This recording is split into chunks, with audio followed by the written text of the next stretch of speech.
بسم الله الرحمن الرحيم يا أيها الذين آمنوا لا تأكلوا الربا أضعافا مضاعفة واتقوا الله لعلكم تفلحون واتقوا النار التي أعدت للكافرين سورہ آل عمران کی آیت نمبر 130 اور آیت نمبر 131 ہے۔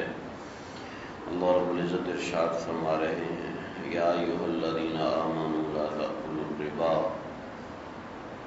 اے ایمان والو، لا تأکلوا الربا، سود مت کھاؤ، اضعافا مضاعفا، بڑھا بڑھا کر، واتقوا اللہ، اور اللہ سے ڈرو، لعلکم تفلحون، تاکہ تم فلاح پا جاؤ، واتقوا النار التی، اس آگ سے بھی ڈرو، التی اعدت للکافرین، جو کہ کافروں کے لیے تیار کی ہوئی ہے۔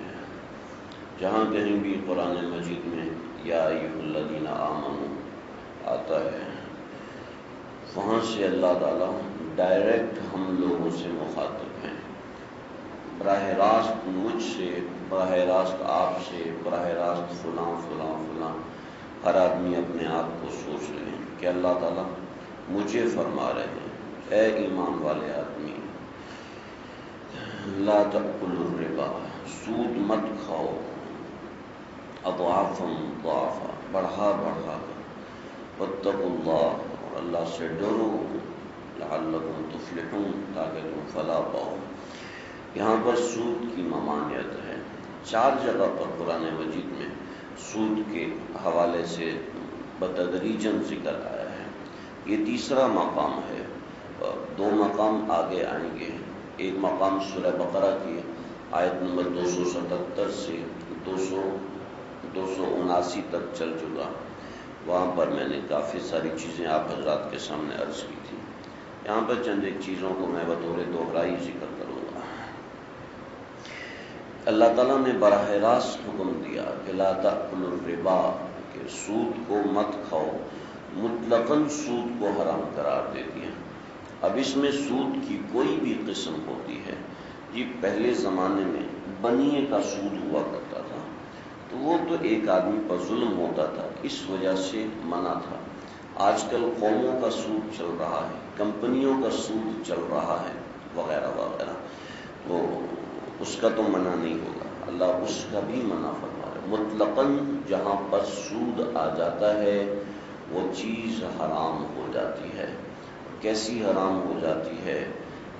ایک تو ذکر آگے آ رہا ہے اور ایک ذکر پیچھے گزر چکا، فَأْذَنُوا بِحَرْبٍ مِّنَ اللَّهِ وَرَسُولِهِ، کہ جیسے اللہ اور اس کے رسول سے کوئی آدمی جنگ کر کے جیت نہیں سکتا، ایسے ہی سود کا مال دے کر، سود کا مال لے کر وہ کبھی بھی خوشحال نہیں ہو سکتا۔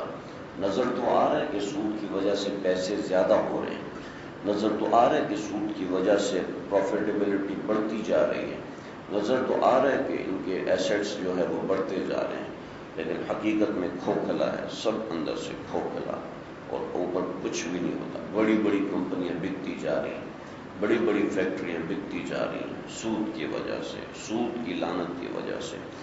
سود کی اگر ابتدا دیکھیں تو آپ صلی اللہ علیہ وسلم کے زمانے میں بھی یہودیوں نے کی تھی، اور آگے چل کے 1897 کے اندر بھی سود کی دوبارہ اثر نو، یہ پوری دنیا کے اندر جو سود کا مروجہ نظام ہے، 1897 میں یہودیوں کا اجلاس ہوا کہ ساری دنیا کی معیشت کو اپنے ہاتھ میں رکھنے کے لیے انہوں نے یہ سود کا نظام ترتیب دیا۔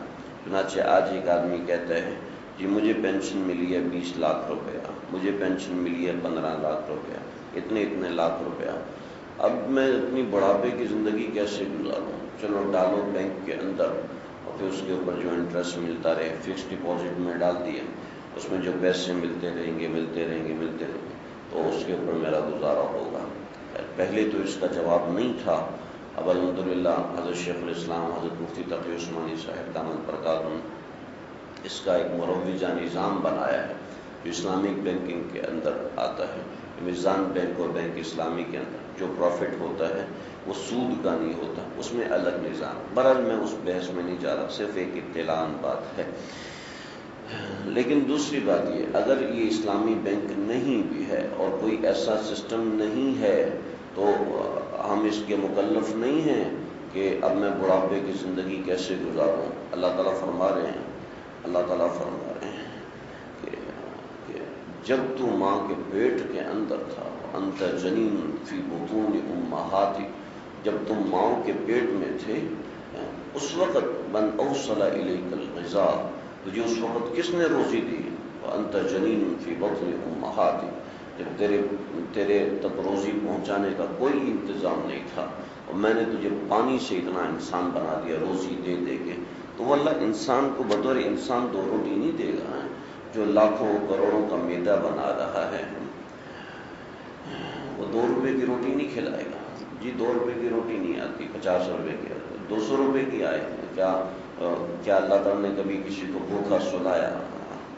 کبھی ہو جاتا ہے زندگی کے اندر۔ جو چڑیوں کو غذا دے رہا ہے مجھے آپ کو غذا نہیں دے رہا۔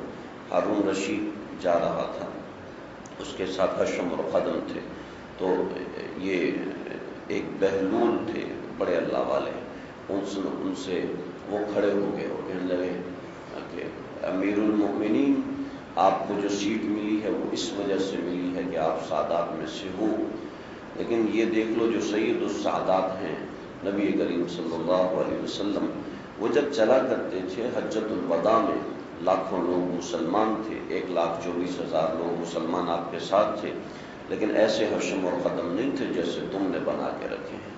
وہ شرمندہ ہو گیا ہارون رشید، کہنے لگا کہ آپ کا کوئی قرضہ ہو تو ادا کر دوں، تو وہ بہلول ہنسے اور کہنے لگے کہ مقروض پہلے اپنے قرضے ادا کرے پھر دوسرے کی فکر کرے۔ پریشان ہو گیا، کہنے لگا آپ کا کوئی وظیفہ مقرر کر دوں، اور کہنے لگے کہ ہارون، جو رب تیرا ہے نا وہ رب میرا بھی ہے، جو تجھے 2 وقت کی روٹی کھلائے گا مجھے نہیں کھلائے گا۔ جی ہمیں اسباب نظر نہیں آتے ہیں، اسباب مسبب الاسباب، یا آپ کے 20 لاکھ روپے بینک میں رکھنا ہی اسباب ہے کیا؟ اس کو فکس ڈپازٹ اب نکالیں گے تو جناب اتنے پیسے کٹیں گے، اور من ترک جو اللہ تعالیٰ فرماتے ہیں من ترک للہ شیئا، او کما قال، ایسی حدیث کے الفاظ ہیں کہ جو اللہ کے لیے کوئی ایک چیز چھوڑتا ہے عوض اللہ خیرا منہ، اللہ اس کو اس سے بہتر عطا فرماتے ہیں۔ آج جو ہمارے ہاں بڑے بڑے بینکس کھلے ہوئے ہیں جو سودی قرضے دیتے ہیں، ہمارے ذمہ دار سودی قرضے لیتے ہیں، پھر اس کے اوپر ہماری معیشت کی بنیاد بنتی ہے۔ آج ہماری اکانومی نیچے نیچے نیچے چلتی ہوئی جا رہی ہے، اور وجہ کیا ہے؟ سودی نظام۔ اور سودی نظام سے بچنا ممکن ہے اگر کوئی قومی سطح پہ چاہے، بڑا آسان ہے۔ لا تأکلوا الربا اضعافا مضاعفا، بڑھا بڑھا کر، یہ سود کی ایک قسم ہے۔ یہاں پر ایک قسم مراد نہیں ہے بلکہ ہر قسم کا سود اس کے اندر آ جاتا ہے، سود کی جتنی بھی قسمیں ہیں۔ واتقوا اللہ، اللہ تعالیٰ سے ڈرو، یعنی کہ جو سود کھاتا ہے اس کا مطلب ہے وہ اللہ سے نہیں ڈرتا، یہ بات نہیں ہے۔ خلاف مفہوم کے احناف قائل نہیں، شوافے کے ہاں یہ بات نکل سکتی ہے، جو سود کھاتا ہے وہ اللہ سے نہیں ڈرتا، لیکن بہرحال اتنی سی بات ہے کہ اللہ سے ڈر کی کمی کی وجہ سے، اللہ کی محبت کی کمی کی وجہ سے آدمی یہ کرتا ہے۔ لعلکم تفلحون، تاکہ تم فلاح پا جاؤ۔ پھر آگے دوسرا عذاب، ایک میں نے آپ کے سامنے عرض کیا کہ اللہ سے جنگ، اور دوسرا ایک بڑی اہم بات آپ صلی اللہ علیہ وسلم نے چونکہ فرمائی ہے، ورنہ ایسی بات کی تعبیر کم سے کم میں تو اپنی زبان سے ادا نہیں کر سکتا تھا، لیکن اور کوئی بھی ایسا آدمی اس کے حوالے سے تھوڑی بہت سمجھ بوجھ رکھتا ہو وہ ادائیگی نہیں کر سکتا، لیکن آپ صلی اللہ علیہ وسلم نے فرمایا ہے، اس وجہ سے میں عرض کر رہا ہوں۔ آپ نے فرمایا سود کا ادنا، سود کے 70 گناہ ہیں، اس کا ادنا گناہ ماں کے ساتھ زنا کے برابر ہے۔ کوئی شریف النفس آدمی، کوئی شریف النفس کیا، کوئی کافر بھی نہیں سوچ سکتا تو ایسی حرکت کرے گا، اور مسلمان کیسے سوچے گا؟